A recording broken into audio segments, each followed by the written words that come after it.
All right, hello everyone. How are you guys doing? My name is Marcus Dell'Olio, and if you guys have been keeping up, I have been doing a track my progress running thing that stopped a couple of months ago. I can actually get the exact date it stopped with not too much difficulty here. I stopped about 3 months ago, and the reason for that is because of an injury. Now, if you go back and look at those other videos, I'll probably splice a little bit into here as well. I'd been complaining about pain in my left calf. Well, it turned out to be an issue with a tendon, the tendon that's right in between the calf muscle and the bone right up front. And it turned into such an issue after my 14 miler fartlek run is what it's called, that I had to stop. I could barely walk. It was an insane amount of pain. And unfortunately, it cut my sorry about that, cut my running career short in that time frame. However, I have been doing a lot of work, a lot of exercise to try to prevent injuries like that again. And I am happy to report that I'm currently at the end of week 3. But this video is all going to be about first week. So, what happened on the first week? Picture it. Tuesday, September the 9th. I went out for a run. 7K. Easy. Now, I'm going to be totally honest. I'm doing a different running program. The first one I did was light. This is considered medium, I guess. Unfortunately, the speed has not gotten any better. One thing that I kept complaining about with my first series of runs is how slow it was. Now, this is a little bit faster. I can bring my speed up to a blistering 9 minutes and 55 seconds per mile. It still feels like I'm walking. This is my main complaint. I feel like I am walking, and it's actually making it more difficult to run at that speed for a greater length of time.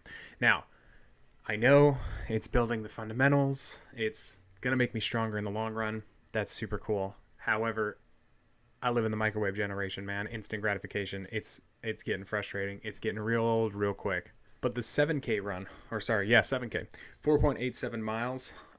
Now, here's my issue, is that also, for the warm-up and the cool-down, I am using the Coros watch. Ooh, boom, bam. Look at how beautiful it is. Gorgeous little thing. I'm using the Coros watch in order to track these runs along with Strava. There is a major discrepancy between the times for Strava and the times for the Coros watch. And the reason goes as follows. Coros has a cool-down and a warm-up section. Warm-up before the run, cool-down after the run. I'm going to be totally honest. Aside from stretching and mobility work that I do before the run and then after the run, I don't really cool down or warm up. I walk. That's it. So my average pace on Coros, which is what you guys will see in just a second, is a heck of a lot slower than my average pace on Strava. And the reason behind that is because I'm walking probably about, I think it's about a 0.2 mile warm up and cool down. But I'm walking that. It's very frustrating. Very, very annoying. Now, this goes into a bunch of different detail, and like I said, I'll show you guys these pictures. But the 7K run overall felt a little extreme to just hop back into it, right? I was pretty sore. My hip flexors were not super great, unfortunately, and my core was really sore as well, weirdly enough. My core was incredibly sore. But aside from that, it was a super good run, and that was Tuesday, September the 9th. I was also supposed to do leg training that day. I didn't. I'm going to be totally honest. I've really slacked at going to the gym. And it's because this new running program, the medium running program, actually has me pretty gassed by the end of the day. So getting to the gym is going to be a little bit of a frustrating process, unfortunately. Oh, I remember this one. The 8K plus 6 strides. This was on September the 11th. If you don't know what 6 strides are, it's basically speed training. You bring your average pace up. On this, it wants me to stay around the 7-minute pace. I tend to go a little bit faster than that because I feel like I can finally run rather than walking the entire time.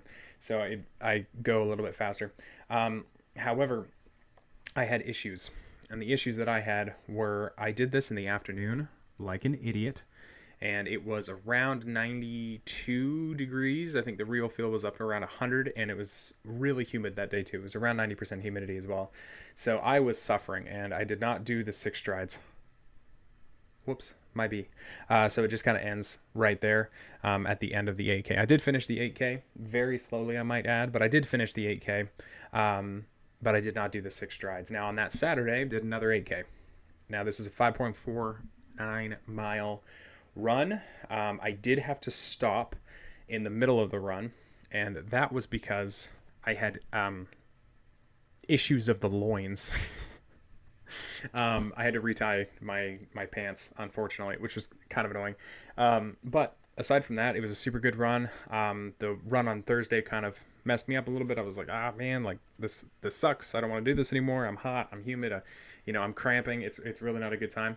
But Saturday kind of redeemed me with an average pace on Coros for some reason around 11:22. I was not going that slow.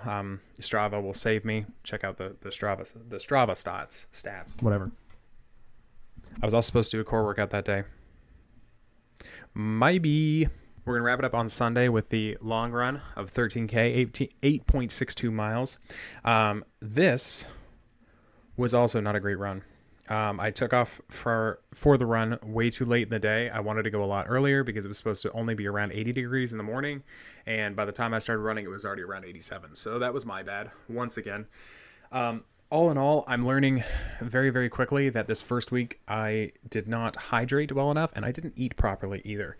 And all of that is my fault. I'm not trying to make an excuse for that or anything like that, but you will actually see as the weeks progress that it has gotten better, significantly so.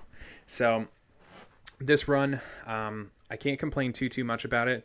I've always said when it comes to these sorts of runs where I'm not doing as well as I would like to, that it's kind of more of a, I don't know, kind of like a thermometer, a little bit of a temperature gauge to tell me what exactly I'm doing wrong, and I can very easily pull myself out of my own mind and be like, okay, this is what went wrong here, this is what went wrong here. And for this whole first week, it was food and water intake. For some reason, I usually drink a lot of water. I was not drinking a lot of water that week, and I don't know why I was doing that. I will say, start off with a new water bottle. Where's it at? It's around here somewhere. I'll show you guys in a future video. I did start off with a new water bottle, and I guess that kind of screwed me up a little bit because I didn't know how much water it could hold. It can hold a gallon, by the way, but I didn't really know how much, so I was actually drinking relatively slow, and by the end of this first week, I actually did measure how much water it can hold because I did not purchase this water bottle. It was gifted to me by destiny and fate. All in all, getting back into running after being out of it for a couple of months as someone who utterly detests running, not super fun. I don't like running. I keep saying that. I keep telling people that I don't like running, and then they're like, well, then why do you run? I don't know. It's something to do. I would much rather just be going to the gym and lifting weights. That's it. And the fact that, especially through this first and second week, I was too tired after my runs to go to the gym. I don't know. And this time, because of the injury that I previously had and injuries that I have previously had in the past, like my knees, for example, I am taking it incredibly seriously to stay to exactly what pace it wants me to go at, the times it wants me to get. I'm really trying to stick as close as I possibly can to that, even though if I saw myself running on the side of the road, I'd be like, dude, that guy is going really, really slow. I would also think that he's probably doing a long run, even though it could be something as simple as a 5K, and it still wants me to keep it around a 10-minute mile pace, which is so frustrating and so slow. But I want to thank you guys so much for watching. In this next video, I'm going to be going over exactly which gear I'm using and what gear I have used in the past and why I would stay away from that gear as well. But thank you guys so much for watching. Thanks for sticking with me, and I will see you guys in the next one. Bye.